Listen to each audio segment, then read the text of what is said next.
This space was downloaded via spacesdown.com. Visit to download your spaces today.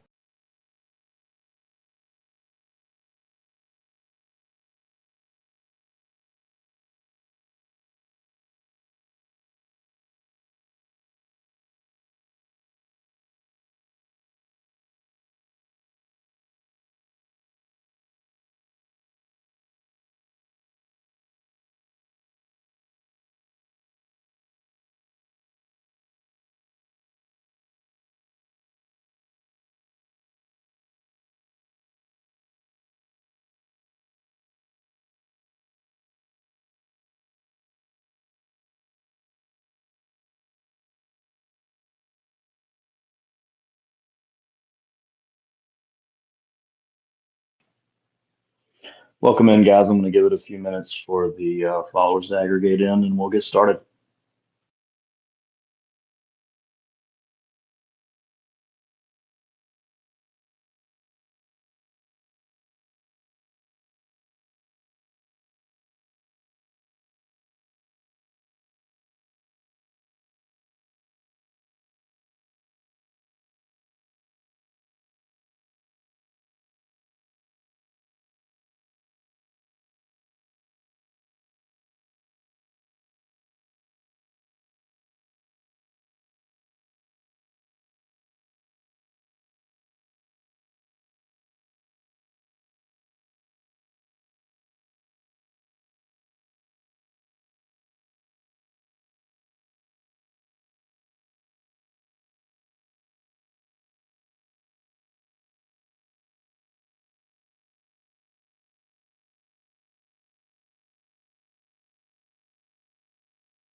And again, guys and ladies who are just joining, I'm Chip Slate with Being Libertarian. I'm going to give it just a few more minutes for people to come in, and we'll get started. So probably looking at about 8:10, just so y'all have an idea of the timetable.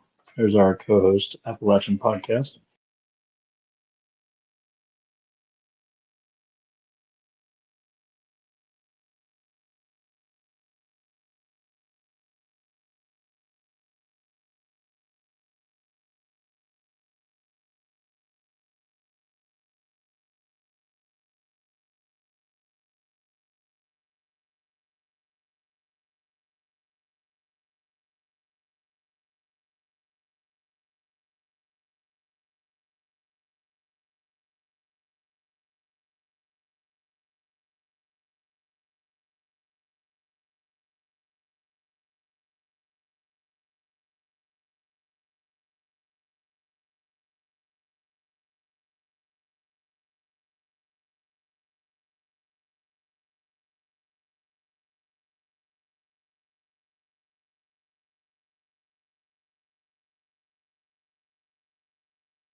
Billy, are you there? Can you hear me?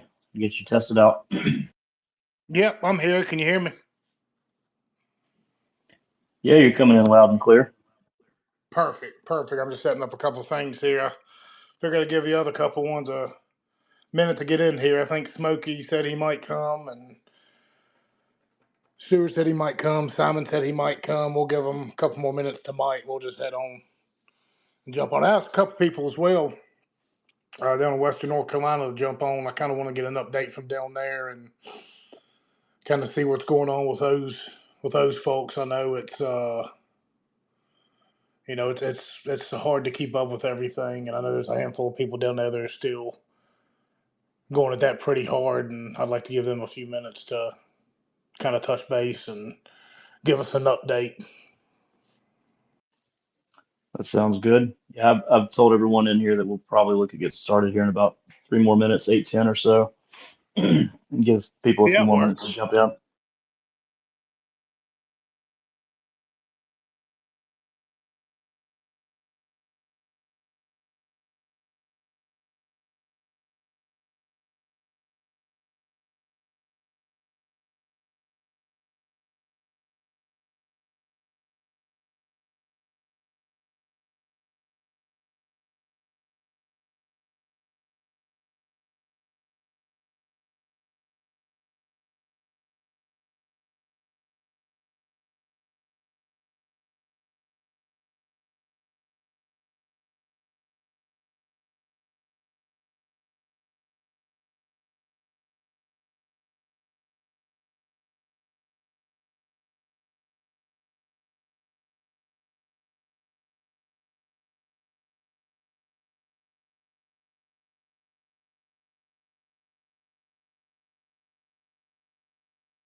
While we wait for a few more to come in, I see we've got Corey DeAngelis in here. Corey, do you want to take a minute and just sort of give us an update what's going on in your world? Corey is all about education. We've followed his work for a long, long time. He's on Fox News pretty regularly.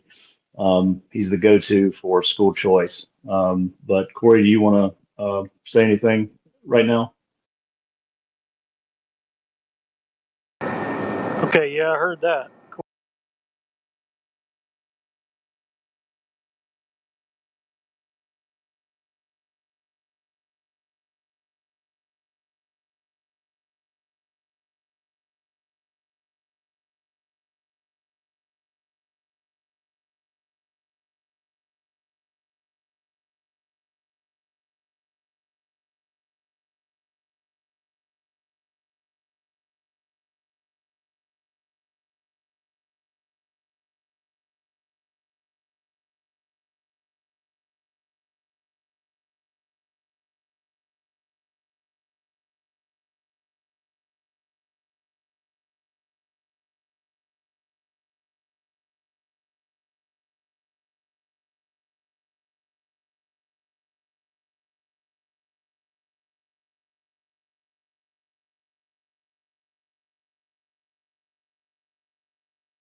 Well, look who it is.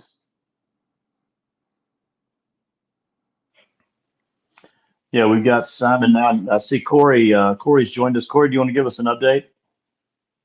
Hey, I just heard my name when I was in the other room dealing with the baby. What was the question again? I just popped in to see what you guys were talking about, but Well, happy to talk about anything. I just gave everybody a short introduction on you. Told them that you were, the number one guy for school choice in the U.S. So I just asked if you had any updates or anything going on in your world you wanted to share with us. Yeah, well, at the federal level, President-elect Trump said he would sign the Educational Choice for Children Act. This is a nationwide school choice bill.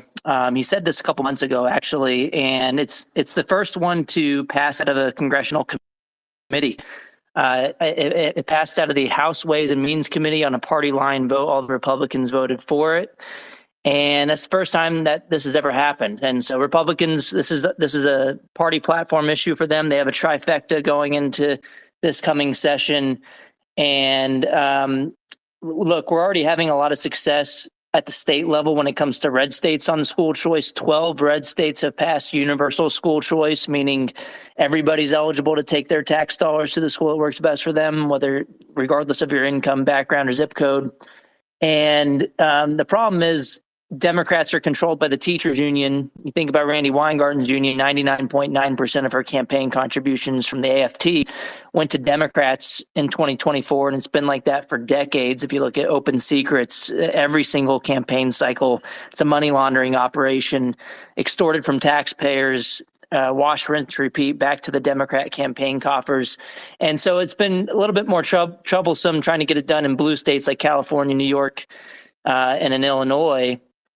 But this Educational Choice for Children Act could supercharge what's already happening in the red states while expanding educational opportunities to families in blue states, because each individual family would be able to make that choice for themselves. And this would be a federal tax credit. It wouldn't be federal money following the student. So he could accomplish both of his goals of abolishing the department while also expanding school choice to families all across the country. You still want to get it done at the state level too, because this is just a small portion of the total amount of funding for K through 12 education, but it's a step in the right direction. Well, and let me ask you, I know you said that you're having success in the conservative states, but the Democrat states are harder to come around. Does that coincide with the strength of their unions? I mean, does that coordinate with each other? Yeah, that's exactly it. I mean, it's because they have people in positions of power. Their state legislatures are controlled by people who are owned by the teachers union, and there's no other way to describe it. But you ask Democrat voters, they overwhelmingly support school choice. But when it comes to their elected officials, they're more interested in listening to special interests who control them as opposed to their actual constituents.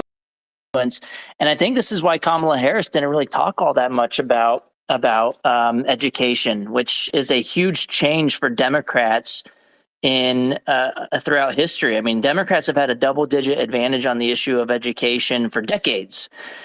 We saw that kind of flip in 2021 with Governor Glenn Youngkin, who beat the former governor of Virginia, Terry McAuliffe, after the final debate when the Democrats said, I don't think parents should be telling schools what they should teach. The polls all of a sudden flipped towards Glenn Youngkin in a state that apparently went 10 points to Biden the year before. Glenn Youngkin won with education voters by 6 points, and that was the number 2 issue in the election. That basically never happens for Republicans. Fast forward to this election cycle, President Trump won the parent vote by 9 points. That represented a 15-point shift to the right among parents since 2020. And not exit polling, but right before the election, Atlas Intel, the most accurate pollster from 2020, which was the pollster that also predicted Trump would win all the swing states like he did, they were one of the only pollsters that asked, who do you prefer on the issue of education? And both times, President Trump was beating Kamala Harris on the issue of education. That might be why maybe his internal polling was showing the same thing. He was repeating school choice, school choice, school choice, abolish the department, abolish the department, abolish the department.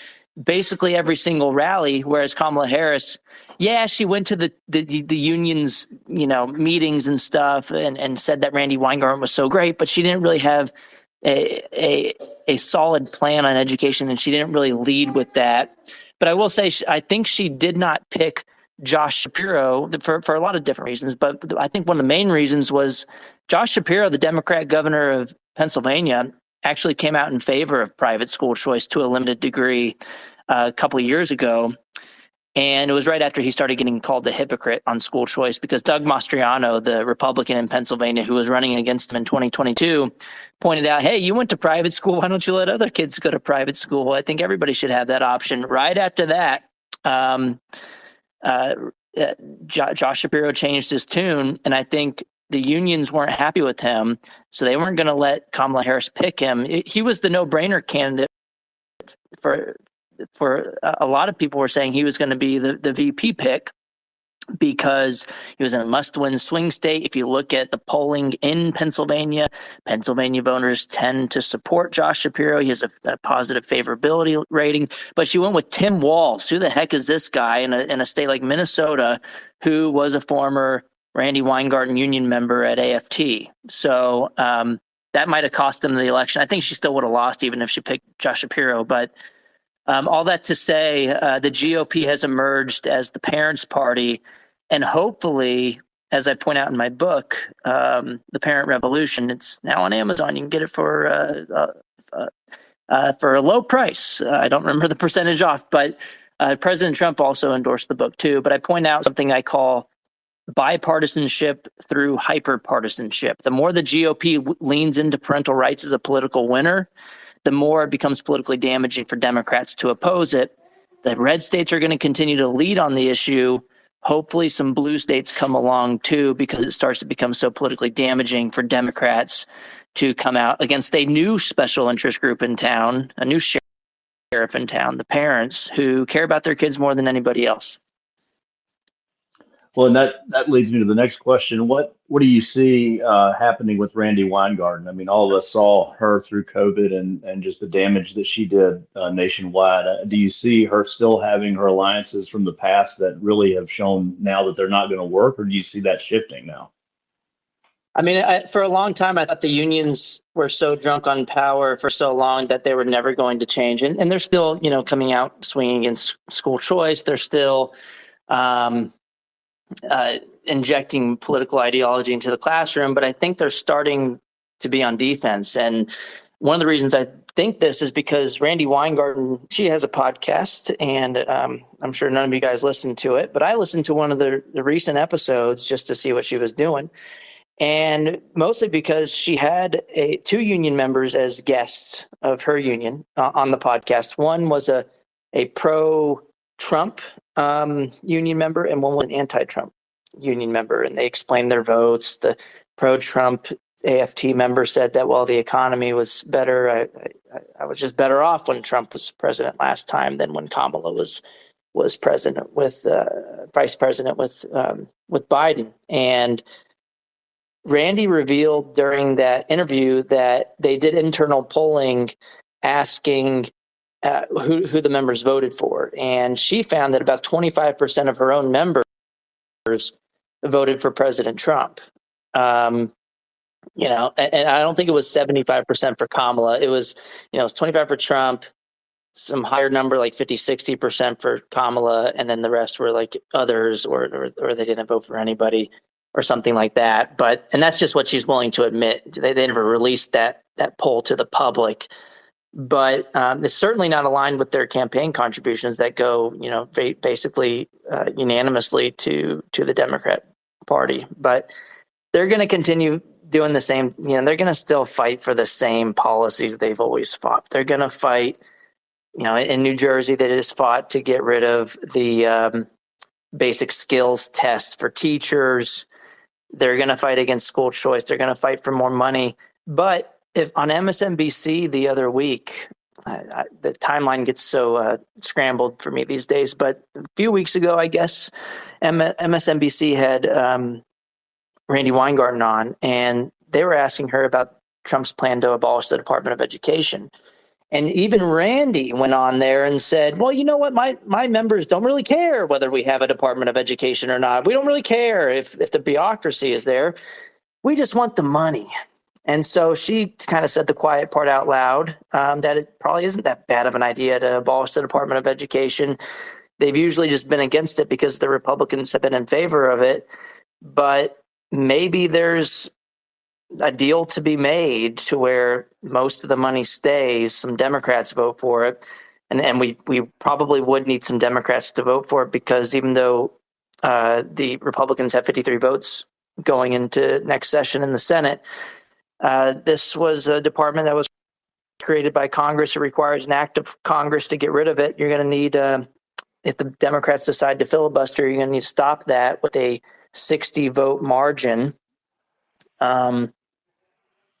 Or you got to do something through the budget process to try to just make the department just kind of defund it or something, and still have it exist on paper.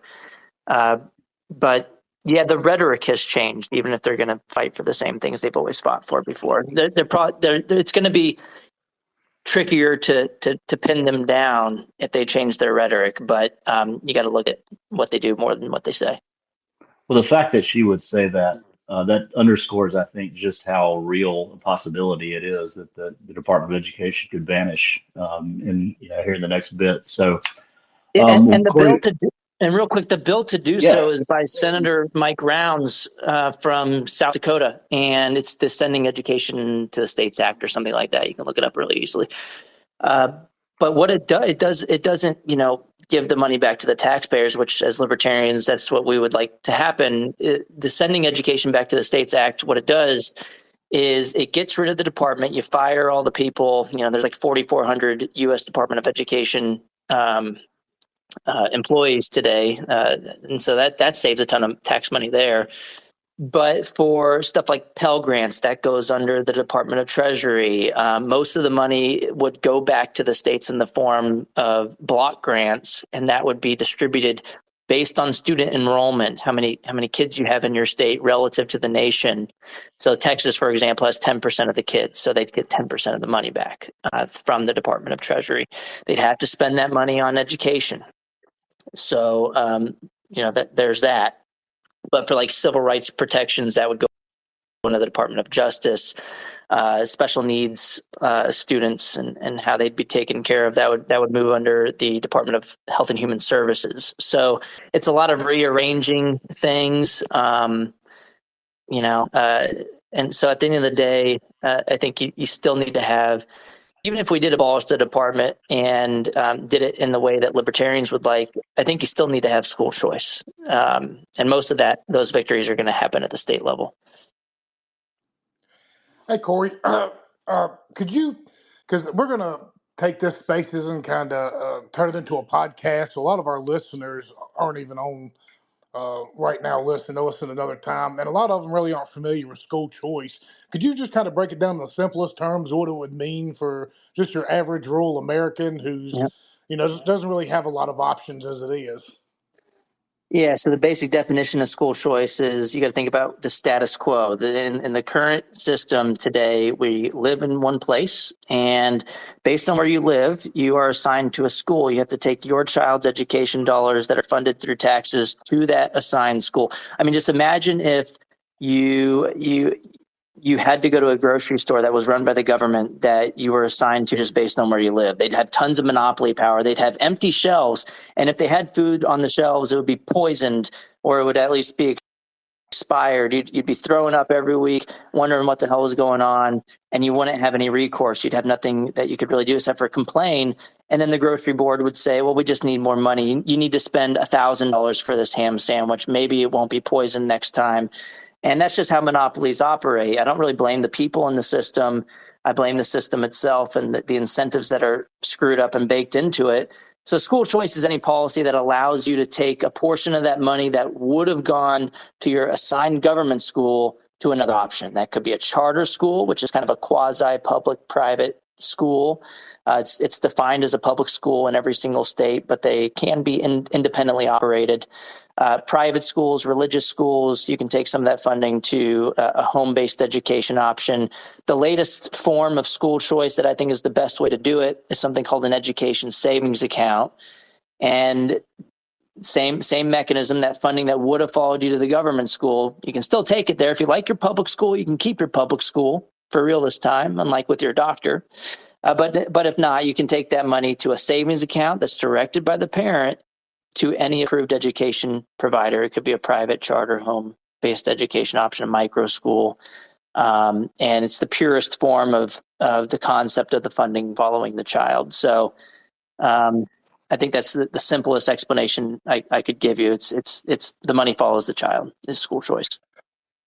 Oh, excellent. Because we've touched on it quite a few times on the show, but I think you've broke it down better than any of us possibly could. And for the I rural want to hit areas, it. I want to hit the rural question though. Okay, and I didn't even get to that part of the answer. I think that was the heart of your initial question, right?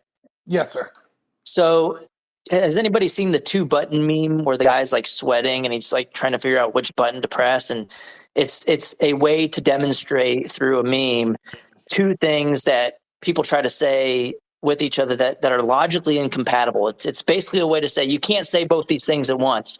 And in rural states, the teachers unions know they can't use the usual lefty arguments. They need to try to get conservatives to peel off, to join the Democrats, to vote against their own party platform issue of school choice. So they come up with this rural argument, and they'll say, on the one hand, we don't have any private schools. This won't benefit my constituents. We can't use this here. We're in such a rural area. And then the next breath, with a straight face, they'll try to tell you, well, school choice, allowing families to choose is going to dismantle my fantastic public school.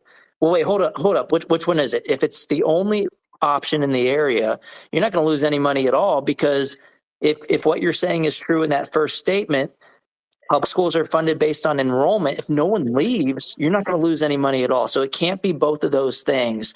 They can both be. Neither one of them are true. And so something else I'd like to point out with that is if your public school in the rural area is so fantastic, like you say it is, you really shouldn't be worried about a little bit of competition. But we've actually had voucher programs in this country in rural areas since the late 1800s. The oldest voucher programs actually started in Maine and Vermont. They were called town tuitioning programs. And guess what? They were created specifically for parents who lived in rural school districts that didn't even have public schools. They were so rural that they figured out over 150 years ago, not having a lot of options is an argument to expand opportunities, not to restrict them. So they gave vouchers to parents and let them choose to take that money to a private or even religious school or another public school in a nearby district. Sound familiar? It's something they figured out a long time ago. Not having choice is an argument to give people more options. And I mean, you think about like Florida. Florida's had school choice for decades. They have rural areas too. Their representatives vote for it consistently. It's a way for Republicans to have their cake and eat it too, to try to vote against their own party platform issue. They tried to do this in my home state of Texas for a long time in the Texas House. After the Senate passes it every single session, Governor Abbott has pushed for it consistently as well, especially in recent years. Last year, 21 so-called Republicans voted with all the Democrats to kill school choice, mostly in rural areas in Texas. And they said it's because my constituents don't want it. You poll their constituents from rural areas, urban areas, whatever, even when you use the biased terminology preferred by the teachers unions, when you use that voucher word, they still find a majority of constituents in rural and other areas support school choice in Texas. So 14 of those 21 Republicans who voted no lost their seats. They're not coming back. That basically is unheard of. So the Republican primary voters held them accountable. It looks like we have the votes for school choice in the Texas House.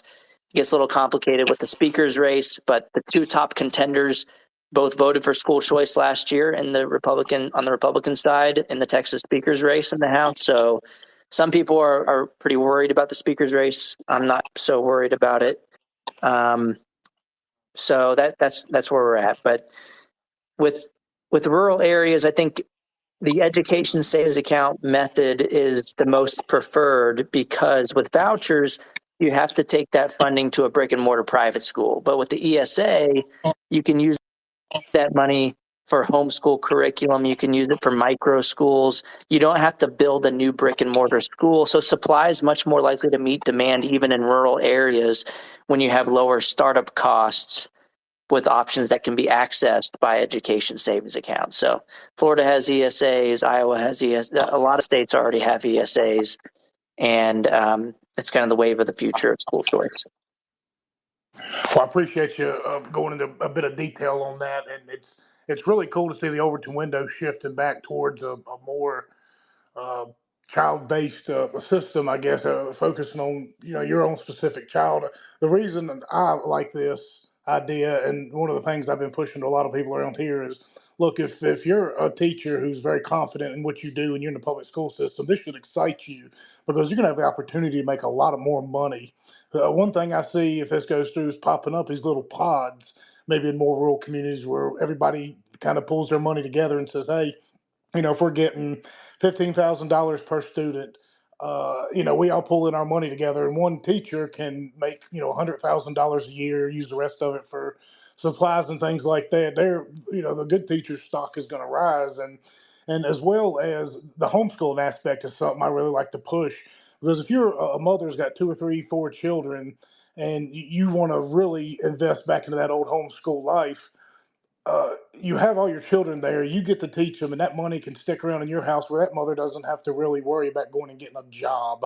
I think that's one of the most important things we can start doing as a society, is starting to, get mothers around their children more and more often, and less at a job that's basically just making enough money for a lot of people to pay for somebody else to babysit your child. So, being able to get the home life back to the focus, I think is phenomenal. And if I'm wrong on that, let me know. But that seems to be a positive direction we're moving in. Yeah, I think homeschooling is the way to go. It's the, like homeschooling is you raising your own child. Any other way that you decide to educate your kid, you're outsourcing parenting to someone else. And, I think I don't want to tell any other families how they should do it. That's just how I think about it.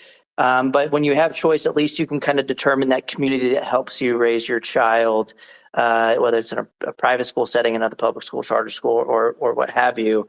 And, as a libertarian, I'm kind of, I don't really choose. I don't want to choose for others. But so you brought something up that's important, that this could be a benefit for teachers as well. And during the COVID era, there was a Washington Post article, which anybody in here read the Washington Post? You can raise your hand if you do. No one's going to raise their hand, because maybe you can go get it from your trash can, because it sucks in a lot of ways. But they did get it right one time during the pandemic. Broken clock is right twice a day or every once in a while. And the Washington Post had an article about a New Jersey public school teacher that had been in the system for decades and started their own micro school during the COVID era. And they reported that they were making the same amount of money. They had a fraction of the class size, only about 10 students as opposed to 40 students.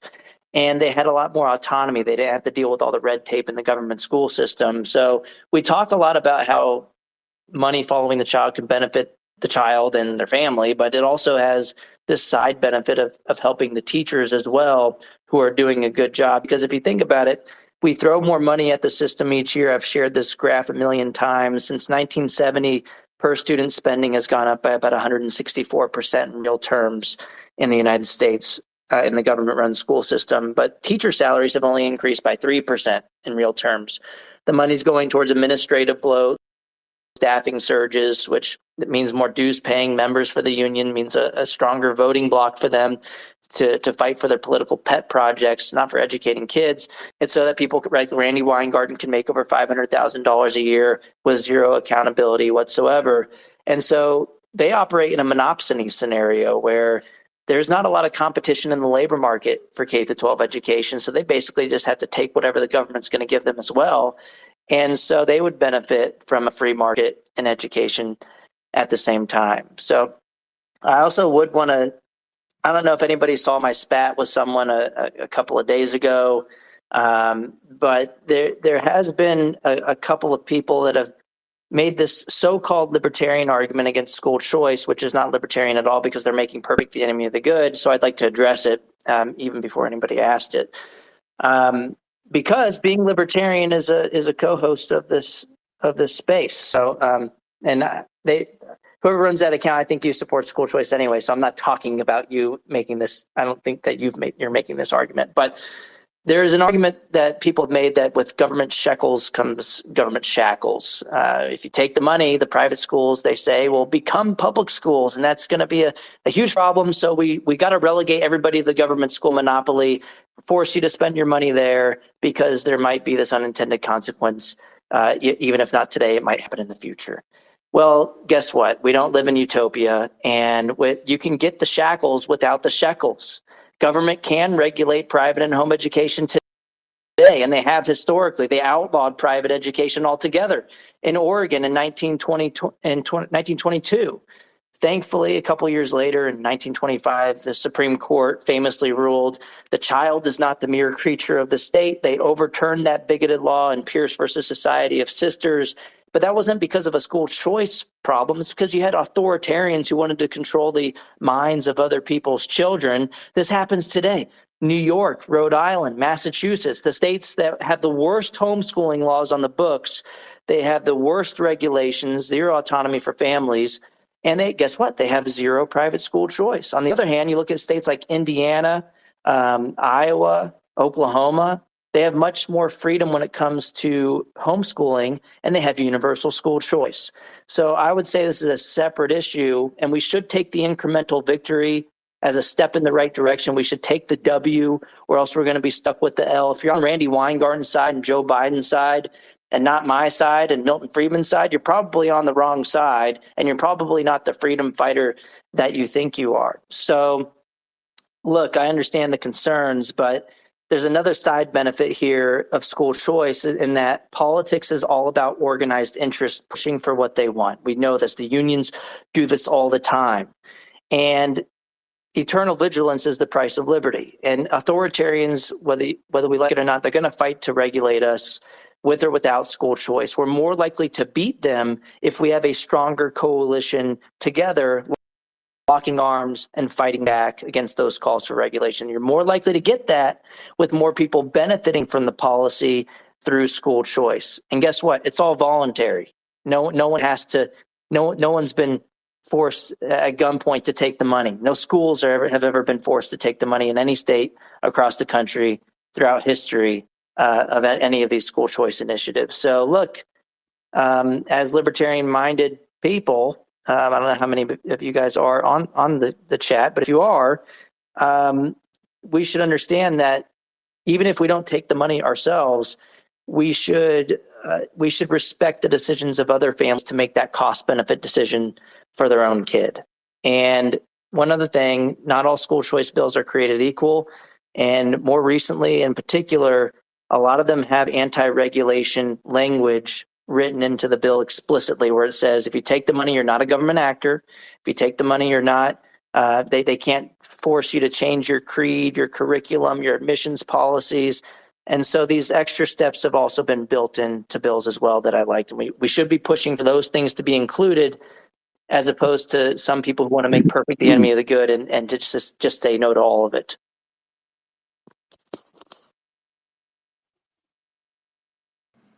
Simon, looks like you were trying to say something.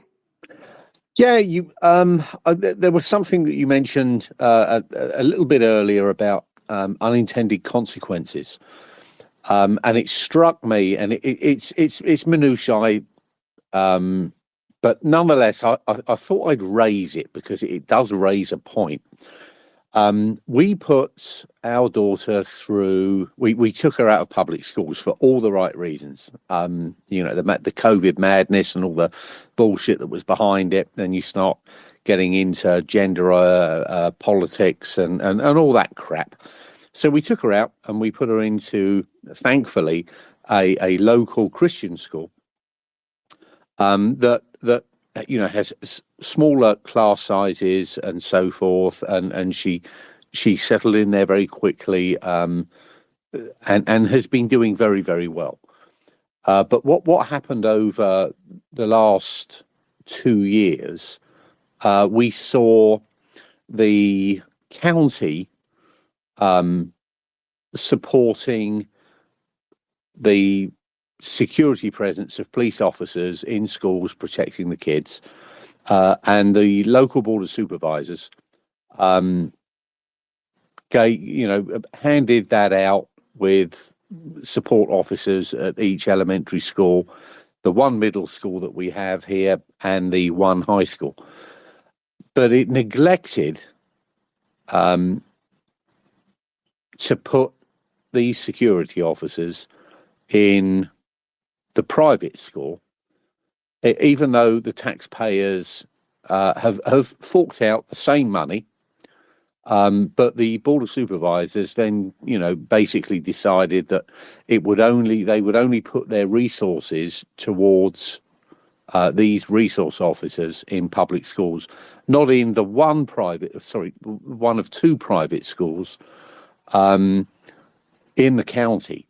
Now, as an unintended consequence, that really sends a very loud message that the public money is there only for the public service, and that the kids in a private school do not deserve the same element of protection. Now, that really pissed me off. But that is an unintended consequence of how funds are distributed and trickled down through federal, through state, and through county legislation. And I'm absolutely appalled that, because my child was sent to a Christian private school, she wasn't afforded the same level of protection that my tax dollars, provided the public school participants. And that, I'll try and keep my language calm, but it definitely pissed me off, and it still does to this day. It's disgusting. Yeah, they've tried to do some similar things in other states, and they've used religion as a reason as to why they didn't want to fund. So, for example, there's a Supreme Court case, Trinity Lutheran, where there was I think there was like a federal grant program or state grant program, and the funding was for playground mulch, and they denied it to them because they were religious. But it had nothing to do with funding religious education at all. It was just, like you're saying, it had to do with school resource officers for safety. It wasn't for religious instruction. And in the same way, this was for playground mulch that had nothing to do with religious instruction. And we won that case at the Supreme Court. I don't remember the specific language in the ruling, but basically they were discriminating against schools just because they were religious, and you can't do that. So, even outside of, you've got to look at it as if they are outside of the public system. The funding then becomes discretionary, and that I find actually bloody offensive. Yeah, and these same people who make this argument that the public money, and there's no such thing as public dollars, they're taxpayer dollars, they're private dollars that were extorted from us, that we couldn't choose whether to hand over or not. And but these same people who say you can't have so-called public dollars go to private schools, they're all about so-called public dollars going to private everything else. When it comes to higher education with Pell Grants, these are scholarships that are funded by taxpayers that you can use at private religious or non-religious schools. We do the same thing with pre-K programs like the federal Head Start program. Those are taxpayer dollars that can be used at religious pre-K providers, and that's fine. The thing is that the reason that there's a logical inconsistency there is because when it comes to those in-between years of K through 12 education, you have a special interest, namely the teachers' unions, that fight against any competition whatsoever. They fight against any change to the status quo. You can go on with examples and I tweet about it. I've probably tweeted this thing out 1,000 times by now, at least. But, Section 8 housing vouchers, Medicaid vouchers, food stamps can be used at, oh my goodness, private grocery stores, and doesn't have to be used at a government grocery store. And all of these people who support all these other programs, oh no, you can't have public money for private schools for K through 12. And they're just total hypocrites on the issue. And even if you don't support all these other programs as libertarians or whatever your ideological leaning is, I'm not making an argument that you should support these other programs. I'm just saying if you're going to be logically consistent, if we're going to spend the money, it might as well go to people as opposed to buildings. We should fund students, not systems, individuals, not institutions. The money should follow wherever the consumer wants to take that funding. I'm not making an argument about whether we should increase funding for education or these other services or decrease funding for. I'm purposely not making an argument about that. I'm just making the argument that if we're gonna fund it, it should follow the student or the person. Yeah, I agree 100% with that. It delivers an element of honesty and accountability in one punch, and that's what's been lacking thus far, which has allowed the situation of resource officers to be allocated to public schools and not the two private schools that are within the county. Now we can change that, and that's for the citizen to stand up and make themselves heard in these board of supervisors meetings where these allocations of funds are determined. But yeah, you're on the right spot. Absolutely, 100%. Have you shared what state you're in? I don't want to. I'm in Virginia and I'm in Franklin County. Okay, West Virginia has a universal school choice initiative. You can move out west a little bit, but yeah, Virginia. Glenn Youngkin ran on parental rights in education. The problem is he hasn't had the legislature. So, and I think the Democrats control both chambers right now in Virginia. And even though when he first got into office, Republicans, when they had a narrow majority in the House, they passed a school choice bill that was a pretty good one. It wasn't as full throated as states like Arizona or even West Virginia, but it was a step in the right direction. It didn't get a vote in the Senate because it had to go to the Education Committee, and it was stacked with Democrats. Even though they had a slim majority in the Senate at the time, the Democrats had total control of that Education Committee, and so I don't even think they debated the bill in the Senate. I'm pretty sure it didn't. I know it didn't get a floor vote. It might have not even gotten a committee vote. I'm going to correct you slightly here, if I may, just because I'm a cheeky chappy. I refuse to call Democrats Democrats. I think that insults a lot of true Democrats that have the ability to compromise. We're dealing with progressives. Yep. And I call that out loud and clear. They are progressives. They are not Democrats. And I despise every last one of them. There you go. Can't argue with it.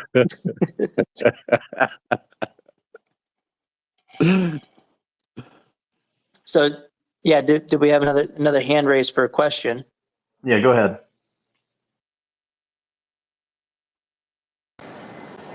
Hey, sorry. Appalachian Liberty. Yeah, Appalachian Liberty. Go right ahead. Yeah, I was about to say, brother, you got to say Appalachian. It's one of our code words up here. We know you're not one of us if you say it wrong.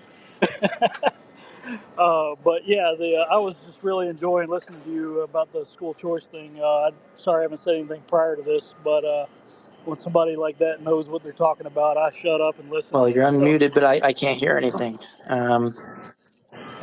Yeah, I can't hear you either, Appalachian. You might want to disconnect and reconnect and see if it comes back around. But in the meantime, Corey, do you want to plug your book again? I know a bunch of new people have joined since you came on earlier.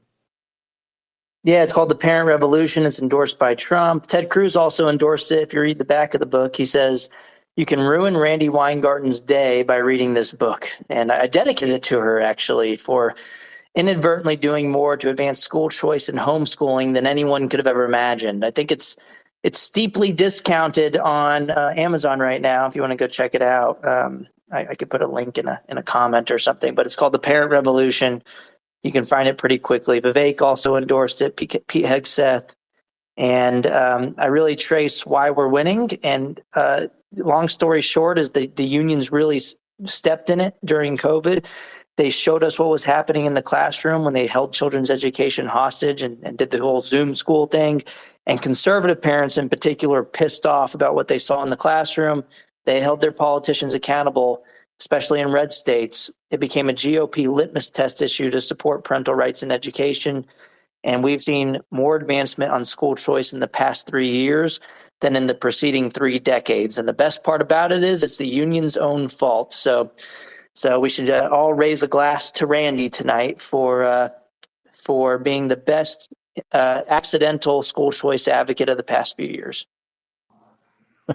And didn't you actually send her a copy of your book when the one you dedicated to her? I sent her a copy. I sent Stacey Davis Gates, if you guys know who she is. She's the president of the Chicago Teachers Union, one of the worst teachers unions in the country, but they're the best examples for why we want to homeschool our kids and have school choice. I mean, she sent her own kid to private school, so I called her a hypocrite. I sent her a copy of the book, wrote a note to her. They received it because FedEx or UPS or whatever it was, they gave me the receipt of the name of the person who signed for the book at the CTU offices. But they ended up paying money to send it back to me. And then I ended up raffling it out to one of my followers. And one of my followers has the copy that Stacey Davis Gates rejected. Becky Pringle, the NEA president, that's the largest labor union in the country. They have a federal charter, by the way, which is just an aside. It makes zero sense. This is the only labor union in the country with a federal charter. They got it in 1906. So they've had it for a very long time. They get these special privileges. They have about 3 million members, and they lobbied the CDC during COVID to make it more difficult to reopen schools. They wanted those ransom payments from the taxpayer, and they got them. They got $190 billion, the K-12 public schools, since March of 2020 in so-called COVID relief. And not many people remember is there was a vote in the Senate to make that funding contingent upon actually opening the schools. It failed on a party line vote. All the Republicans voted for that amendment. All the Democrats voted against it. 50% is not enough to pass something. So you have to have 50% plus one, and it failed. They spent that money on hiring more people, the things that they always wanted anyway. And now that the federal COVID money has dried up, they're screaming that they have shortages and that they're going to have to lay people off. There's a financial cliff. But they knew this was happening. They were supposed to spend it on all these cleaning stuff or whatever to open the schools, even though that had nothing to do with making the schools safer. The private schools were able to figure it out from the get-go. The grocery stores were open. Everything was open. The Chicago Teachers Union also tweeted and then deleted the tweet in December 2020 that, quote, the push to reopen schools is rooted in sexism, racism, and misogyny. And they were also discovered that their board member was crying about opening up the school, saying it was a huge problem, it was unsafe, but she was vacationing poolside in Puerto Rico, and that we found her Instagram photos. This space was downloaded via spacesdown.com. Visit to download your spaces today. Taking selfies by the pool. If you were so afraid to go back to work, why were you okay with going to Puerto Rico thousands of miles away? It's because they weren't actually afraid. They just used that as an excuse to have more leverage at the bargaining table to push for more money from taxpayers. And it worked for them in the short run, but in the long run, it backfired on them because parents have woken up, they've seen the garbage in the schools, and although the schools are open, the problems are still there. People are not going to unsee what they saw in 2020. And we have social media now. And I think this is why Randy Weingarten, I used to think that I agreed with her on this thing, but having the cameras in the classroom and cell phones in schools. I can see how you don't want the kids on the phones in schools all the time because you want them to pay attention to actually learning things. But I exposed the teacher right after the election for saying that everybody was they were saying that everybody could end up in concentration camps because Trump won. I had gotten the footage from the students and their families and blasted it on social media, and it went pretty viral. That teacher's on leave now, and I think this is why Randy fights to ban cell phones in classrooms. Not because she wants kids to learn, but because she doesn't want any accountability for the teachers who go off the rails. So I'm kind of have mixed feelings about the policy now.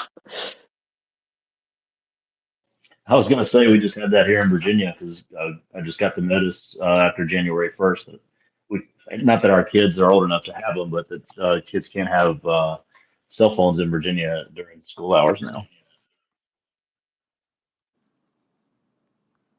Yeah, I mean, Gavin Newsom fought to ban the cell phones in the classroom. Randy Weingarten is against the cell phones in the classroom. And, at first I was like, maybe there's just something we could maybe agree on. But, if you do get rid of them, then there's, you missed out on all the benefit of catching crappy behavior because they're just going to deny. It's just a he said, she said thing if you don't have actual video evidence. And so I don't know what the solution is. This is also why I think the free market is so important, because maybe there isn't a one size fits all best solution for this. Maybe some schools are okay figuring out how to get kids to pay attention and also have their phones, whereas some schools just can't figure it out. So, just a blanket policy is just not going to work, and people are different and they have different desires and kids are different. So maybe a blanket rule is not the way to go. And that's another good reason why we should have school choice. Yeah. I know there's a couple people that have some questions for Corey, and I'm going to get to them real quick. I see Shawn's in here as well. Are you listening? Are you able to hear us? Yeah, I can hear you just fine. Perfect. I want to get to you for 1 second, and hopefully maybe Corey can stick around for a minute after we kind of get an update from you. I mean, maybe there's some information he can get out there from everything that's going on in Western North Carolina right now. I'm sure a lot of parents and a lot of students are and teachers as well are kind of searching for options. But before we get to Shawn real quick, Chip, since we've got people kind of listening, tell them real quick, because we're going to get into this here after we hear from Shawn and them about LibertyCon and how they can get come join us for the party up there. Yeah, it's February 7th and 8th, LibertyCon. Go to libertycon.com and go to tickets. You can get half off. So you can basically get the tickets for nothing using the code Being Libertarian. Definitely check that out. BEINGLIBERTARIAN. Use that. You get 50% off your tickets, and you're going to be up there for Trump's first month in office. I don't, I can't imagine what that party's going to be like. But yeah, that's it in a nutshell. Yeah, we had a blast last year. It was an Appalachian takeover. You, me, Simon, Amos. We're hoping to get a handful more of y'all up there this year. It's really interesting. It's a good time. Kane is going to be up there, WWE, world champion, Hall of Famer. He's the governor of Knox County, Tennessee. Big, very libertarian, Mayor, liberty-minded. not the governor. Mayor. Yeah, mayor. I'm sorry. Soon to be governor. But yeah. Hopefully. And I think David Friedman, Milton Friedman, I know Corey had mentioned him for a bit. His son is going to be there, David. A couple other people, but we're going to be there. It's a blast. We get a little rowdy, have a few drinks. I'll be there. I'll be there too. Well, excellent. We'll have to get you to jump on the show with us and hang out for a minute and meet Simon and remind him of why we're not going to let the Redcoats come arrest us for online posts. That's a conversation for somewhere else. At the end of this space, we are going to talk about LibertyCon a little bit. So, as Chip said, go get those tickets. Come up there, hang out with us. It's going to be a blast. But Shawn, I wanted to get an update from you. It's Western North Carolina, obviously, since September has been, people compare it to a war zone. I've been to a war zone. It's far worse than anything I saw in Iraq. And it's easy to forget because the mainstream media really wasn't there in the first place, and now they really kind of pushed the memory hole. But I know you and a handful of other people down there are working extremely hard still to get people the relief they need. So, kind of how are things going here Yeah, post holidays? I mean, we're dealing with a situation right now where your house is washed away, you're living in a hotel, and you get a letter from Buncombe County saying, just by the way, you owe every penny of property tax from last year. And, oh, sorry, we can't do nothing about it because it'd be against the law for us to push this out. These weasels are hiding behind their pathetic laws. So I've spent the last 48 hours talking to people crying on the phone because they've already lost everything, and we're paying their property tax. And it's just one thing after another. And the rebuild, the economic hit, I say the first storm took a lot from everyone, but the second storm's coming, and that's the banks. The banks are going to take everything else, and then the third storm will be the tax. All the counties will come and seize all these properties for not paying their taxes because they're not helping. They're not doing anything to help these people. So we've got people warm, we've got people in shelter, but they've been abandoned, and they feel hopeless, and the vouchers will run out at some point, and they just string them along long enough that the world doesn't care. So when they do start taking things away from them, there's no one there to listen. So I appreciate you having us on and constantly keeping this in the news. I feel so long-winded and always going on these shows and ranting and raving, but I've been given a voice to be an advocate for these people, and I don't know what else to do. Keep ranting and raving. Just keep doing it, right? Keep ranting and raving. We are Appalachians. Yeah, no, I will. I mean, also too, like the school choice thing. You guys got me fuming. I listen to this school choice stuff about resource. So we're homeschoolers as well, and just the more I hear, the more I realize we've let our local and state government become so bloated and so full of narcissists and parasites that the guys that are doing the work and the guys that are just want to be left alone, unfortunately we got to enter the chat, right? We got to run for office, we got to run these narcissists. It's all narcissists, right? They love to hear themselves talk. They think they're the smartest people in the room, and they've never done anything in their entire life. And we got to send those guys packing, put them in the unemployment line, let them see what it looks like to suffer.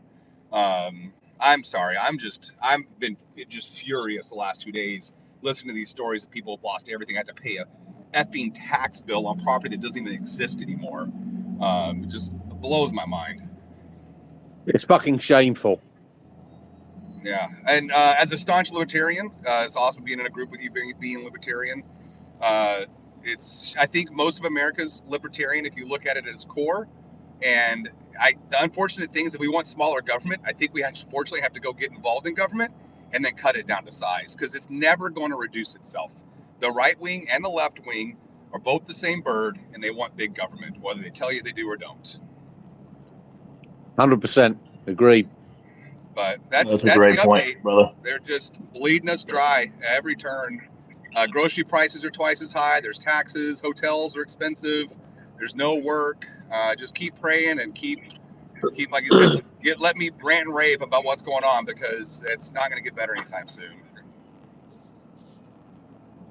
So, is you being someone who's been on the ground for quite some time, you can probably speak to this as well as anybody. But is the hate for FEMA and the disdain for their lack of ability to get anything done, is that warranted?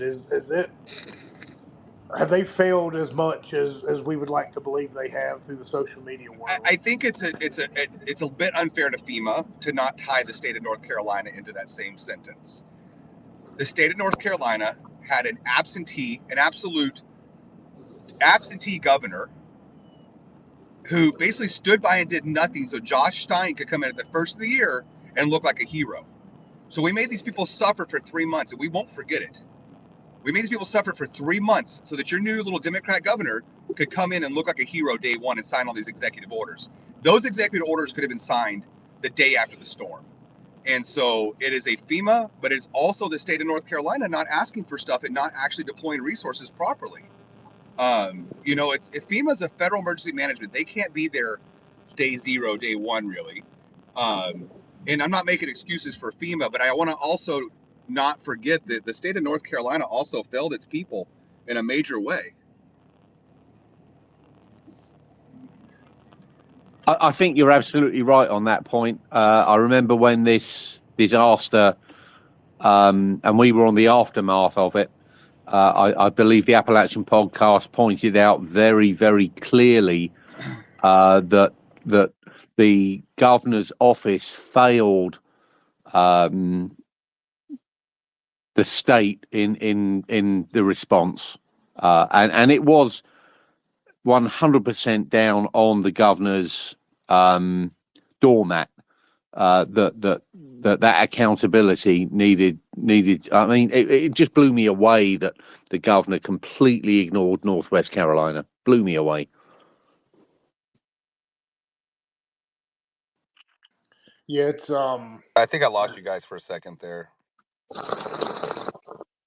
Can you still hear us? Yeah, you're back now. Okay. Well, I guess Simon, do you want to kind of reiterate what you just said? You just kind of. Yeah, I just said the Appalachian podcast. When this disaster hit, I think we all decided, and it was fairly apparent, that the accusatory finger fell foremost on the governor, because he did not respond appropriately to the emergency in hand. There's no question in my mind that the governor's office absolutely failed its state citizens in that situation of disaster. No question whatsoever. Yeah, and to be fair, like this was a disaster that was so much bigger than even FEMA or North Carolina could really handle. But the fact is that you weren't down there on the ground giving us. We should have had daily press conferences from the governor. You know, like it was just like, okay, yeah, there was a storm. Well, I'm going back to Raleigh. We got an election to win. Yeah, it was politically motivated. I think his ignorance was politically motivated, and shame on him. His sole job. You got one job, and that is to look after the citizens of North Carolina, and you failed miserably. Shame on you. Oh yeah, I agree 100%. But yeah, to say the least, that's the sentiment with everyone on the ground. It changed the way a lot of people voted. I mean, I know people who moved here from California, who have voted for Biden in the past, who told me, very, confidentially, hey, I voted for Trump this time. And I was just, my jaw hit the floor because I'm like, I would have never dreamed these people would vote for Trump. But they said, we realize that government's not the answer. And I'm like, welcome to the Libertarian Party, my friends. And they Yeah, honestly, bloody right. they didn't even realize what that was. I'm like, look, the things you care about, like, we want personal freedom. I always say, I want my gay neighbors to protect their weed garden with the AR-15. It's like those things you care about in the Libertarian Party are not big issues. Now granted, I'm a registered Republican, I'll run Republican, but I know what I believe. And I think there's a lot of room in the Republican Party for these people who are getting disillusioned with government, but aren't quite ready to join the full, Republican guard. But the left has left libertarians no home with Republicans at this point. Absolutely, I believe the Progressive Party has driven, the Democrat over the cliff to libertarianism, which I think is an absolute gift. Yeah, it is. It's a gift that keeps on giving as well, and I'm kind of rejoicing in the moment right now. Yeah. And I'll leave it at that. Yeah, guys, I have to jump off of here. Thank you for letting me get an update in. I'm going to go pick up that book on school choice, Corey. That sounds amazing. I love that you wrote it and dedicated to that lady. And Being Libertarian, give me a follow. I love your account. Happy to do it. Thanks for joining All us. right. Thanks, guys. Bye-bye.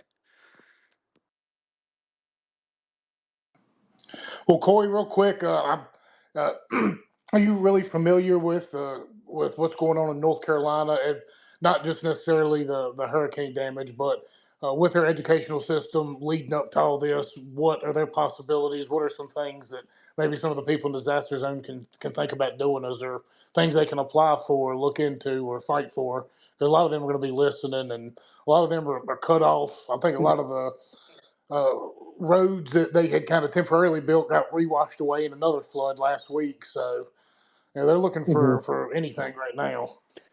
Yeah, North Carolina actually just passed a universal school choice program. They had opportunity scholarships on the books already, but they were limited to families from lower income households.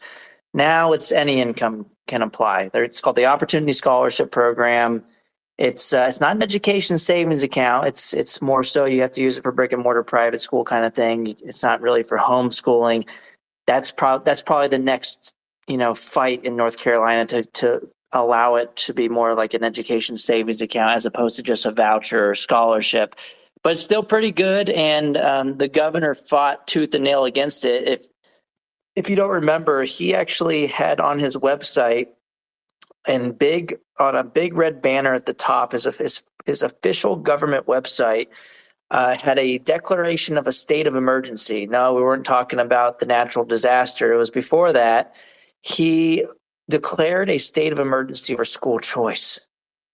I mean, how freaking pathetic can you get? Talk about an abuse of emergency powers. Oh my gosh, some people are going to be able to leave the special interest schools that control my reelection campaign or my party altogether.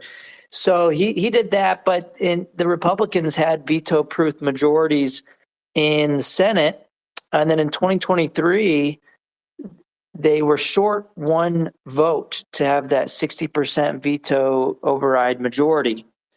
And a Democrat by the name of Tricia Cotham actually changed parties in North Carolina to become a Republican on the issue of education and some other things.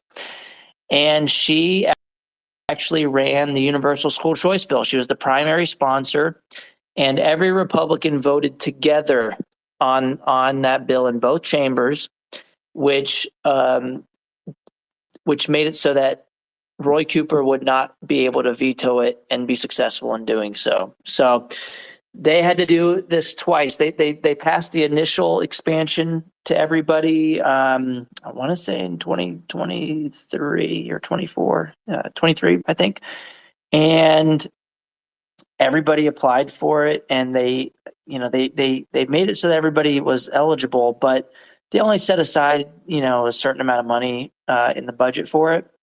So there was like a wait list of like 50,000 families or something ridiculous like that. And so even though it was universal in theory, in practice it really wasn't. The legislature came back, and the Republicans voted to eliminate that wait list. They cleared the wait list by approving scholarships for everybody that applied. And that should lead to taxpayer savings, even though they earmark money in the budget for it, because those same kids won't be educated in the government-run schools, which they're not educated. They won't be schooled in the government schools any longer, so that will reduce taxpayer funding going to the public school system because their enrollments will decrease because of the program. And that's kind of what's available in North Carolina right now. I don't know when the application window is. I would just look it up, Google North Carolina OSP or something, and you'll find it. And I don't remember the dollar amount either. It might be around $7,000-8,000 a student.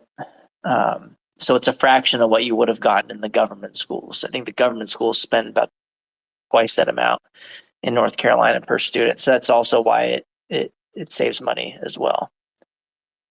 I think it should be the full amount that follows the kid, but that's just political realities. It's typically just the state portion that follows the child from state to state, not the total. Well, I appreciate that, and that's some valuable information for a lot of those students. And you're right about that. It's the fractional nonsense that really irritates you and pisses you off. And I think one thing that people also don't pay attention to when it comes to student choice or school choice is if a lot of these places get to the point to where these schools have to shut down, well, think about how many pensions you don't now have to pay. Think about all the facility and maintenance fees, all the salaries, upkeep, everything for those schools. They can resell that school, turn it into a place of business or something to give back to the community. But if people start having their own choice, a lot of these schools are going to shut down. You're going to save a lot of money on just upkeep alone. Um, Stuart, did you have something you wanted to say? Yeah, I got a couple things. Corey, I'm a big fan. I've been following your work for a while now, so it's kind of exciting getting to talk to you. Um, a couple things. We education has changed so much, especially it seems over the past 20 to 30 years. But even before that, I've been a big fan of Charlotte Iserby. I'm not sure if you know who that is, but she wrote the book The Deliberate Dumbing Down of the United States of America. And it seems to me that we can have school choice, and we're actually homeschooling my son. That's been our choice.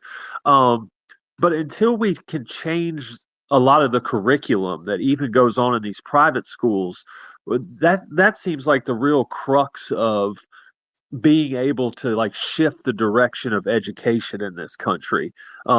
Most of us on this space tonight, looking back at our own educations, and I went to public school and a pretty exclusive private school for a couple years. Most of what I was taught outside of like basic, math and some science stuff, most of it turned out to not be really that true. Maybe 50% of it.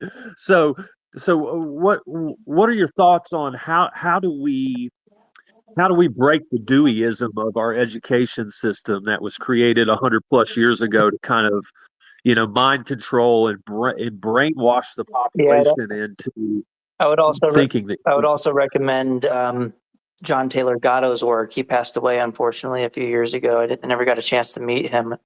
I wish I did, but he had The Underground History of American Education was one of his books. And he talked about how we got our education system from modern day Germany, formerly Prussia, and it was all about creating obedient soldiers and factory workers, not so much about getting a good education. And I will say, when you're talking about the curriculum in the private sector as well, the supply of private education providers is not fixed. So when you're having to compete with something that has a price of zero, it's amazing we have any, but that costs a lot of money. I'm talking about the government-run school system, and we still have 10% of all schools or kids enrolled in private schools. It's amazing they exist at all. I think Milton Friedman said something along the lines of, if the government was going around giving away cars for free, that costs a lot of money to build, and they extorted your taxes in order to pay for those things. It would be amazing if any private car dealers existed at all. Yet we have tons of private schools. It just goes to show you how bad it is in the government-run school system. So I say all that to point out that if the money follows the student, when you have demand and money in the hands of families, supply will respond to that demand. So you'll have a more diverse set of private schools than you have today. And they might not look like the types of private schools that exist today. And we're already seeing that change with the micro schools. If you look in Arizona, they've had ESAs for over a decade now. They just went universal in 2022. But they have Prenda micro schools where you have 5 to 10 children basically together in a household. You're economizing on the process of homeschooling. A lot of people called this a pandemic pod during the COVID years. When the government schools closed, it was a really interesting lesson in spontaneous order. A lot of people figured it out through creating these miniature schools. And so that might be more of the future. And I think the NEA, the teachers unions, they're actually fearful of that happening, at least. And there has been a large increase in enrollment in these types of schools, paid for by ESAs in Arizona, so much that the NEA put an opposition research sheet out on Prenda Micro Schools and their founder, Kelly Smith, and they sent this sheet out to someone they thought was in the union but was actually a school choice advocate. and we slipped this to the Wall Street Journal editorial board, and they put a headline in the journal the next day saying they called Brenda the teachers union's tiny little enemy, and they had a nice graphic to go along with it. But it just goes to show you that the teachers unions are they know that this shakeup would be a huge threat to them.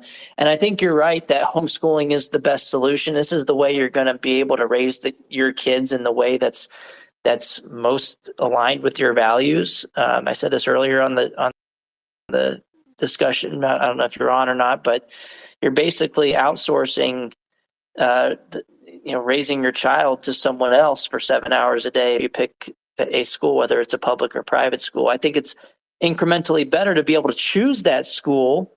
I don't think it's utopia. I don't think it's the best case scenario. And I also understand that parents and families differ. And I'm not going to tell other parents what that education needs to look like. It's their decision. It's their children, not mine. And although I would prefer homeschooling for my family, I understand, people, they have whatever's going on in their life that may make it a lot more difficult. So I think at least we should have the money follow the child so that that choice can be in order. And as far as the curriculum in the private schools, some of them might have curriculum we disagree with. And if you have full-throated school choice, you can say, well, I'm not going to take my money there. And I think that's really also why it's super important to have ESAs as opposed to just vouchers, because then you could take the money to these homeschool communities and micro schools. And, because you might say, well, what if the new school building doesn't pop up right away and my kids graduate by the time they have a new brick and mortar school? Well, if you have an ESA, you can do some type of homeschooling or micro school where you don't have to build a new brick and mortar school to get the curriculum that you want. And again, none of this is a perfect solution, but I think it's the best thing we've got so far. Well, I just think each family kind of needs to find what will work for them. I know that I'm in Southwest Virginia with Simon and Billy, and around here we've talked a lot about with some of the other homeschooling families that are starting out at the same time we are, the whole kind of micro schooling idea where, maybe we hire a super capable, teacher that isn't working in the system to work with the kids maybe 1 or 2 days a week, or to, just to kind of supplement things that maybe, I'm not comfortable with or don't know enough about, or I think that is the future. And I think that is where it's heading. It's just unfortunate that our society has been crafted to get both the parents out of the home to where, it's allowed the schools to get as bad as they've gotten because parents have just been too busy to pay attention, so it's kind of, and you're right. It all came to a head with COVID, where people finally got a peek behind the curtain as to what was actually going on in these places. Because it's been, I coach soccer as a profession, and so I'm around kids all the time, and a lot of different kids. And I started doing that around the year 2000, and over the past kind of 5 to 7 years, I've noticed a huge difference in the type of kid that I'm coming in contact with now. And I don't think it's the parents necessarily. I think it's what's going on at these schools. So can I correct you, Stewie, on just one point? Yeah. It's football. Yeah, it is funny, isn't it? That's funny. I couldn't resist it. Sorry, mate. No, you're fine. You're fine. What do you think? How should the population and people that are awake to this, how should we kind of organize, and what is our best avenue to put our energy towards to try to change these things? Because something I've said to other people, that have decided not to homeschool, and even what me and my wife have talked about, is the fact that like our son is going to have to grow up with these kids that are going through public school. Yeah.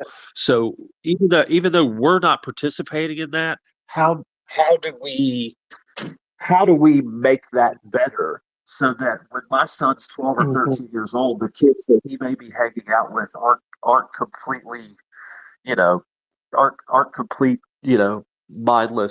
mindless idiots, I guess, Yeah, I So mean there aren't any silver bullets, but there are some things that you can push for, and the key in politics to success is having power in numbers. This is why the unions have been successful for a long time. They are a concentrated interest, and they fight for what they want, and they spend money on doing that. And they have a voting block in order to do that. We got to create our own voting block, and so Moms for Liberty's kind of been one group that has helped parents organize together. I'd recommend going and checking them out.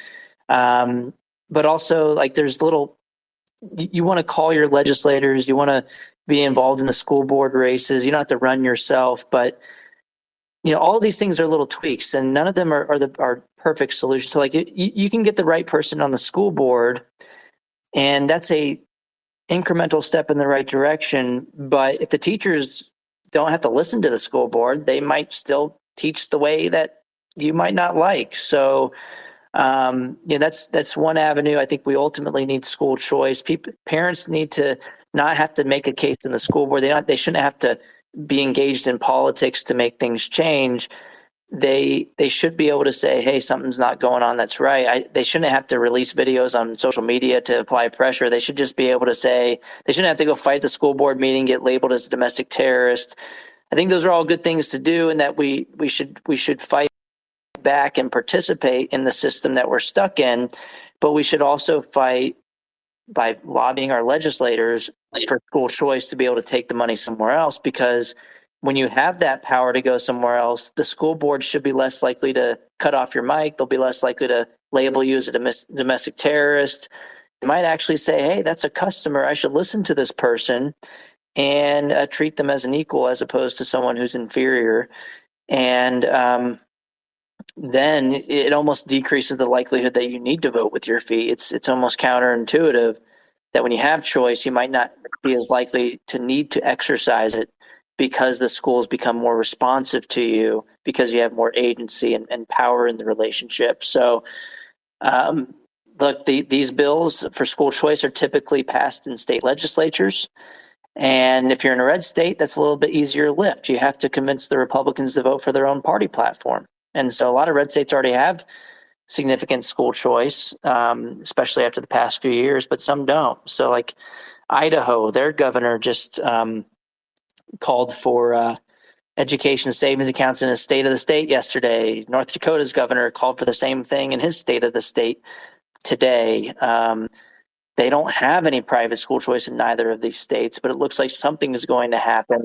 So making sure the legislators who have an R next to their name actually get that bill to the governor's desks, that's, you just got to keep on them. You got to apply pressure. And because the other side's going to bring their pressure, they're going to have the superintendents instruct all their employees to send emails, which I think should be illegal. They're using taxpayer resources to lobby, but it's somehow legal in all of these states. Texas, their Senate is my home state, recently passed a bill to ban taxpayer-funded lobbying. Every state should do this, but the Texas House, controlled by Republicans, killed it last session, and maybe that'll change this coming session. We have a lot more conservative House going into this next session in 2025 in Texas. So it's a long-winded way of saying, like, yes, we should fight for school choice. Yes, we should fight for the school board, but there's other things we can do to hit them at the flanks. We can ban taxpayer-funded lobbying. We can do FOIA requests, Freedom of Information Act, and demand that school districts send you emails or curriculum or other information that you want to know about the school system, and then you can put that on social media and make a story out of it to apply public pressure. You want to align school board elections with the general election, and the bond elections too. I mean, they have them at random times so that school special interests in the school system can determine the outcome, because then they'll have like a 5% turnout rate, and then it's only the people employed by the systems who actually vote for these things. And then, oh, lo and behold, the bonds pass.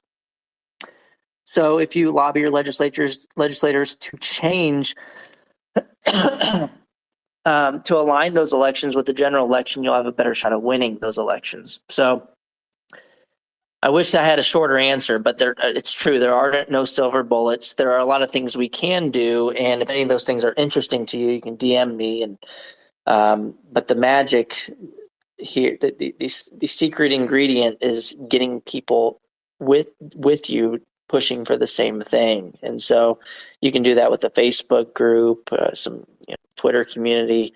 I'm in a few of these. I don't know. I've never done any of these Twitter communities, but I think that's some new thing. But I do have a lot of direct message groups with people and on different topics. And so maybe that's something that you could start with your community if you don't want to go to Facebook. But Interesting. Yep. My parents were college professors. Stuart, we're kind of losing you there. Yeah. Can you got me now? Got you now. Okay. Both my parents were college professors. They're both retired now, but I see part of the problem is these teacher education and training programs that all these new teachers are having to go through.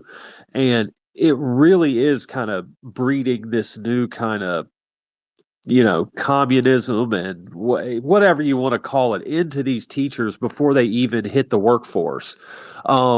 So, even if at a lot of places the curriculum gets changed or, things like that, how do you think, or what are your thoughts on teachers' education and how we're doing that these days?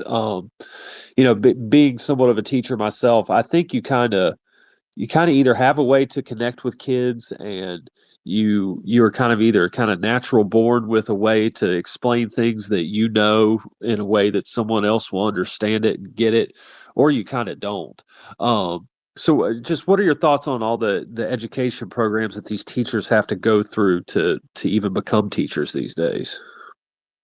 Yeah, I think it's more about ideological conformity than anything else. And I think we should allow for alternative types of certification, so you don't have to jump through the Marxist hoops in order to become a teacher, because that trickles down to the K through 12 system. And,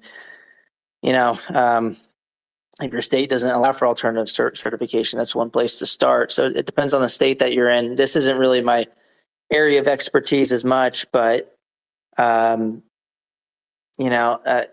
it reminds me of when we're talking about some teachers having problems in the classroom and some are fine.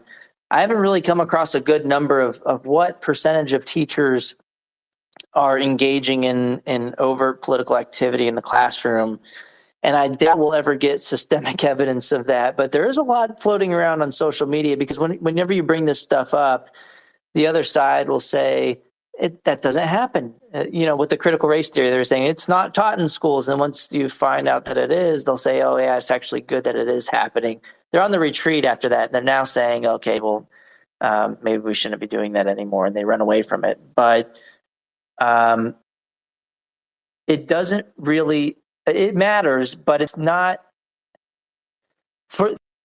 to make a case for school choice, at least, which is what I mostly do. It doesn't matter whether 10% of the teachers are doing this or 1% of the teachers are doing this. If even 1% of teachers are doing this, then you should have a choice.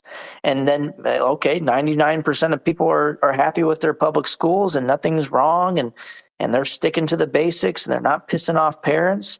They should have nothing to worry about, because the people will continue sending their children to their classrooms. So that's just something that I had thought off the top of my head, because there is this debate about how big of a problem this actually is, and I don't have a good answer for it, except for that's not the main point. The point is sometimes this happens, and if it's happening to your kid, you shouldn't have to stay there. Yeah, I think I think like with the critical race theory thing, it's kind of baked into the cake with these new teachers, where it's not that they're teaching a critical race theory class.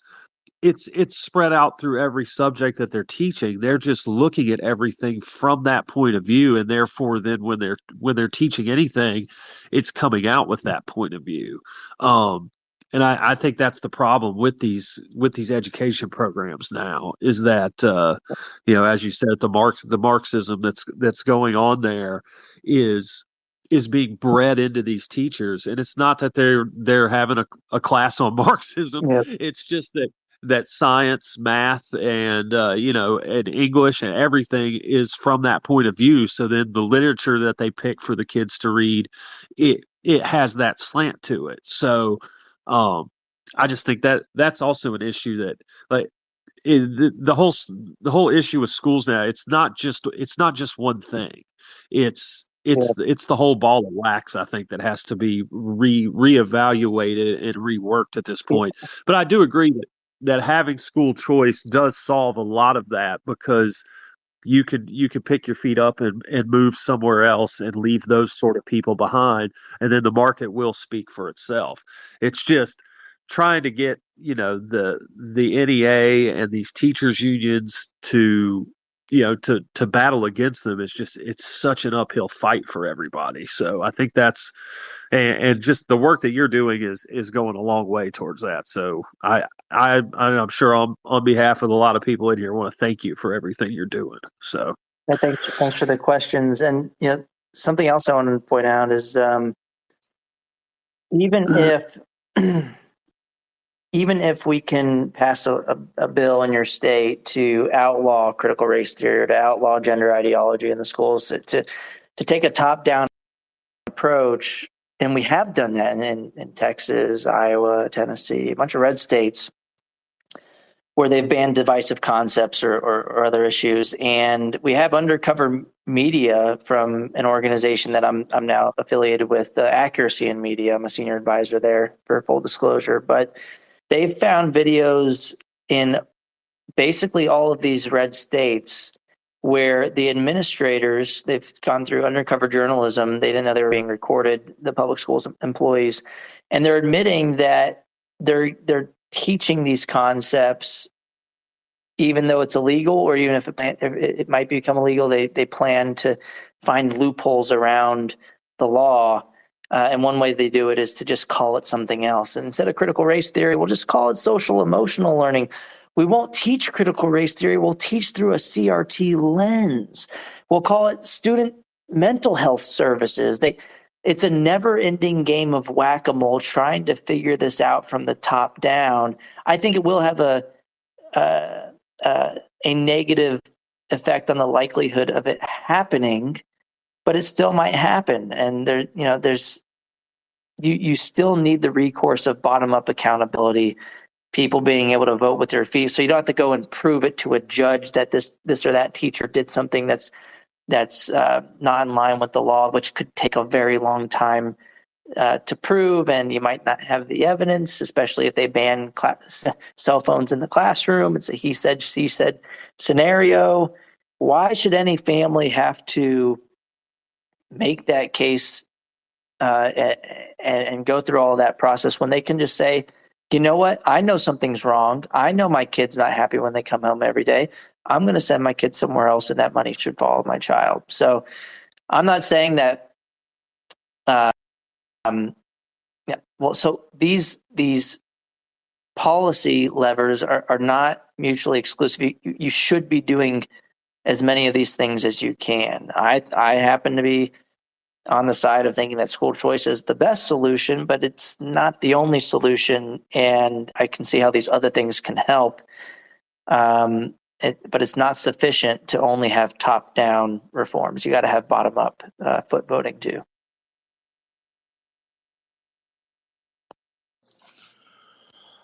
Well, I appreciate all that. Stuart, The other thing is that the top-down reforms do not get around the problem of having a one-size-fits-all system that by definition, will never meet the individual needs of families who just disagree about how they want to raise their kids. It's okay to disagree about how you want to raise your kids and how you want them educated. The problem is we live in a system today in many states where you have not even a majority ruling a minority view. You have a minority special interest, namely the teachers' unions, getting to control the minds of other people's children at large scale. We have about 50 million kids in government-run schools today, and a lot of them don't have any recourse. And if you want to go to a private school, you have to pay twice. And if you want to homeschool, you still got to send all your money to the government. And that there's a lot of opportunity cost associated with homeschooling, even if there isn't a sticker price or an explicit price of tuition. It's still it's costly to do. It's a lot of work. So you should get your money back. Yeah, I'm hoping I'm giving some people some optimism tonight. There is a lot of problems in the government school system, but we have had a lot of victories on the issue. We haven't gotten all the way. You don't usually fix things overnight, but the ship is moving in the right direction. The wind is at our backs. You might not feel that if you live in California right now, but at least we live in a country where we have laboratories of democracy, where at least the red states are engaging in this friendly competition to empower parents more than the others. And when the red states lead on this issue, it should at some point start to become a political disaster for Democrats to oppose it. And so hopefully some of those blue states will become red states, or maybe some of the Democrats in those blue states will start to figure out that they want to be on the right side of history and get with the program. Well, I know you'd kind of mentioned earlier about Facebook groups and stuff, and Chip can probably speak on this a little bit, because Being Libertarian just got back their Facebook page with nearly 1 million followers, and now Zuckerberg has added Dana White to the board and basically has started lifting a bunch of his restrictions. So, I mean, think what you want about him. I don't really trust him too awful much, but that's got to be a little bit of a bright spot for what you all are doing, because there are so many parents out there that are on that platform that aren't necessarily on X, because they don't have the time to keep up with all the different social medias. But, Facebook is where their family is, their friends are, their pictures, they're sharing them. And without these restrictions and starting to be a little more open-minded, y'all should be able to reach quite a few more people than you have in the past. And now that you mentioned family, I need to get back to my wife and baby Angelina.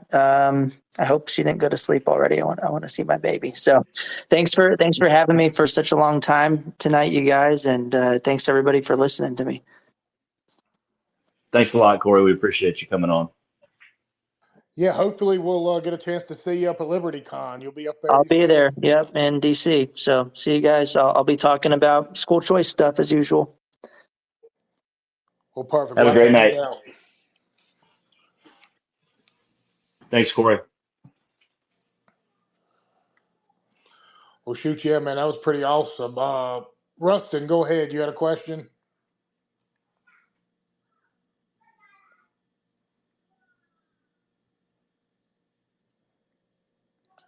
Can you hear me? Yeah. I didn't really have a question as much as I've been listening to a lot of the education system and all that going on. And I like history. And if you look back at history, we used to be a single income family. And before then, people used to own their land. They weren't taxed on it. It just progressively gotten more, and government's progressively gotten more and more into our lives, to the point that we become a homeowners association because we got to pay yearly dues. And we used to be a society you could live. I mean, COVID was a great example of what could happen. Like, your power could get shut off because you can't go to work. Your water could get shut off. Everything can get shut off, but you still had your house. And they just proved that that's not a thing. They're going to take your house. That's why they're making the economy bad, because through generations, they do land grabs. And we're in the middle of our generation right now is in the middle of another big land grab by corporations. I don't think people see that there's a connection to everything. They got the mother into the house, which now became a 2 tax income. With the illegals coming in, the reason the illegals are getting so much money is because it goes filters back into the states. Congress knew what they were doing. That's a good point, Rustin. Billy, you want to wrap this up with another plug on LibertyCon? I know we've talked about it a couple of times, but go to the website libertycon.com, check it out. Go to registration, and you can get tickets for half price, less than $25, $24.50 for tickets to LibertyCon. You get to see Kane and Spike, Cory DeAngelis, several others. And the thing for me that is going to be exciting is we're going to be up there less than 3 weeks after Trump takes the inauguration. So DC is going to be absolutely wild. And if it's anything to build on from last year, it's going to be something that people want to attend. So get your tickets now, load up, get your rooms, and come hang out. Yeah, I don't think I can emphasize enough how much fun we had up there last year, and you're going, especially if you're like us, you're going to be going into a different environment. But we'll be up there. When I say different environment, I mean it's an international crowd. It's a lot of people who really don't know much about Appalachia, Appalachians culture, and they see us walking around. We got Simon dressed like Cornwallis. We got Amos dressed like Lincoln. So everybody's wanting to have conversations with him, and Amos is smart at it too. Like he knows his stuff. So we stole the show last year, and I think it's going to be even better this year. It was kind of like an Appalachian takeover, and I encourage anybody, if you're in the DC area or if you're not, make the trip, make the plans, come up there, stay in the hotel. We're going to be up there very loose, having a good time. We'll have a few drinks, and we talk to everybody. We're up bright and early, get some breakfast, and then we're on it, and we're up till late in the evening, early morning, still talking to people, chatting, just enjoying our time. It's a lot of fun. I encourage everybody to try and make the trip this year and come find us. As far as that's concerned, before we get off here, I'll just tell everybody as well. Look, go give Matthew Rife a follow. He's one of our right hand guys. He's super intelligent. The Rife machine. Simon could have probably told you a little bit about it before he got off here, but it does wonders. He's been on the show a bunch. Go back and search his name up.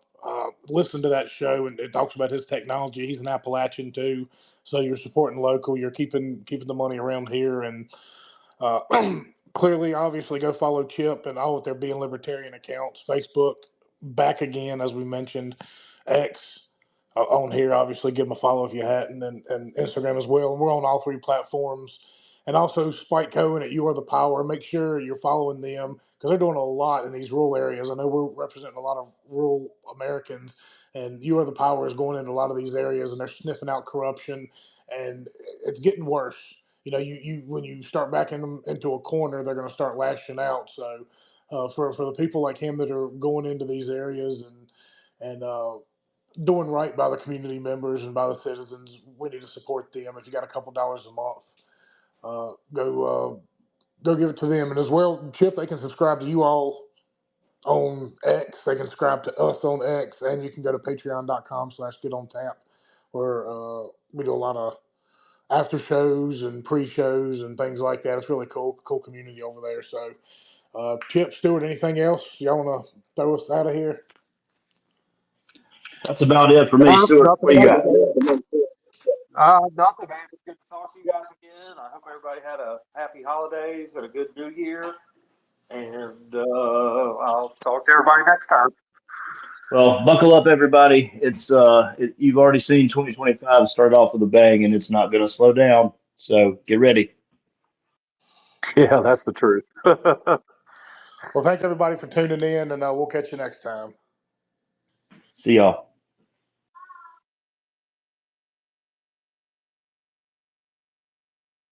This space was downloaded via spacesdown.com. Visit to download your spaces today.